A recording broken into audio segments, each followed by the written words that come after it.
একটা মিথ্যে 100টা সত্যিকে ঢেকে দেয়। আর সেই একটা মিথ্যেকে সত্যি প্রমাণ করার জন্য 1000টা মিথ্যে বলতে হয়। তবু আমরা মানুষেরা সেই মিথ্যেটাই বারবার বলি। কেউ কারণে বলে, কেউ অযথা অকারণে। ছোটবেলায় একটা গল্প শুনেছিলাম, এক রাখাল ছেলের গল্প। এক রাখাল ছেলে ছিল যে লোককে ঠকিয়ে মিথ্যে বলে আনন্দ পেত। সে রোজ বলতো তাকে বাঘে ধরেছে, আর বোকা মানুষেরা বিশ্বাস করে তার কথায় তাকে বাঁচাতে আসতো। এসে দেখতো বাঘ নেই, রাখাল মিথ্যে বলে তাদের ঠকাতে চেয়েছে আর ঠকিয়ে খুব আনন্দ পেয়েছে।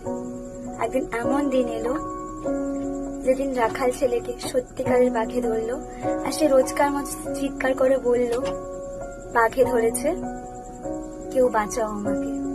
কিন্তু সেদিন আর কোনো মানুষ তাকে বাঁচাতে এলো না। তার কারণ সেই মানুষগুলো ভাবলো যে রাখাল ছেলে রোজকার মতো মিথ্যে কথা বলছে। গল্পটার থেকে আমরা কি শিখলাম? একটা মিথ্যের থেকে মিথ্যে বলতে বলতে মানুষ এমন একটা পর্যায়ে চলে আসে যেদিন তার সত্যি কথাটাও আমরা মিথ্যে ভাবি।